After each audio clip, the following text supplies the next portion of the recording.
Bonsoir chers amis et visiteurs du blog supersenior.ch.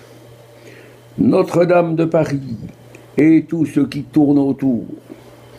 Eh bien, aujourd'hui, je prends connaissance d'une déclaration des francs-maçons, le Grand Orient de France, qui, par la voix de son grand maître Jean-Philippe Hupsch, a présenté récemment le bilan de l'année maçonnique. Eh bien, ce qui m'a frappé, c'est cette phrase où ce chef dit ceci à propos de Notre-Dame de Paris. Nous n'y voyons pas un lieu de culte.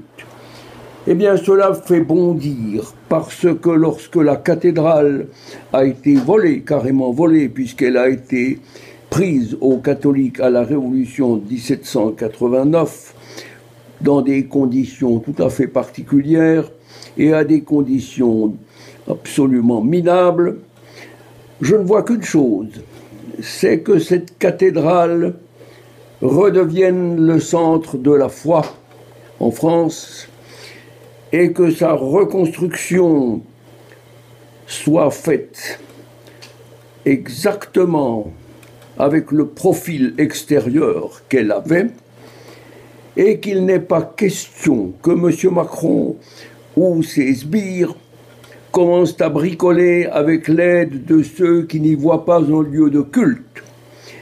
Et je comprends mieux maintenant la réponse ferme et très précise de Monseigneur Aupetit l'autre soir, lors de la messe qu'il a célébrée dans la chapelle située à l'est de la cathédrale, en disant ceci: la cathédrale Notre-Dame est née de la foi de nos aïeux.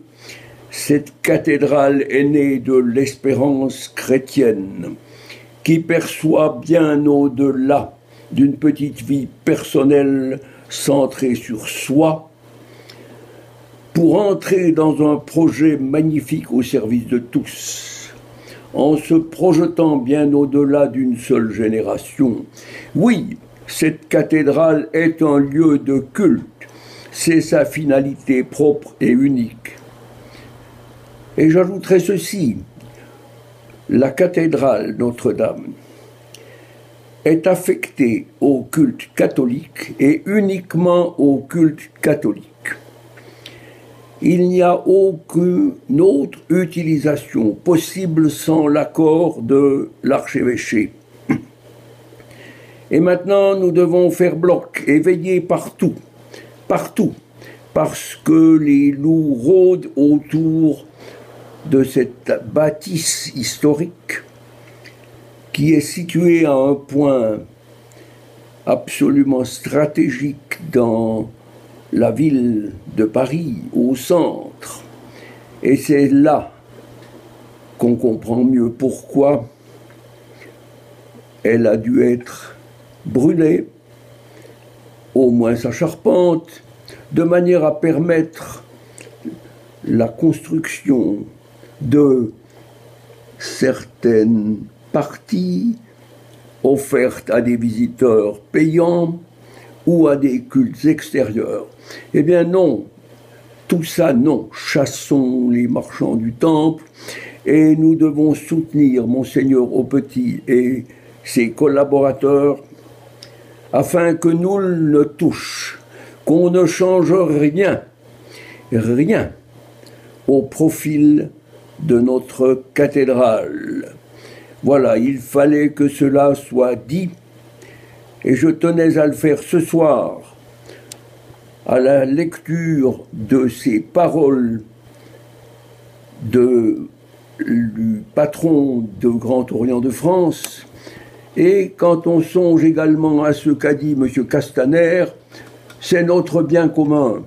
Il s'agit là, voyez-vous, d'une offensive conjuguée entre les forces sataniques lucifériennes, entre les francs-maçons, pour nous détruire. Eh bien, nous sommes en guerre, nous saurons résister, chers amis chrétiens, et nous allons prier pour que Notre-Dame renaisse comme auparavant. Je vous souhaite une bonne soirée et je vous remercie de fourbir vos armes intellectuelles et vos armes qui sont d'abord la prière. Bonne soirée à tous.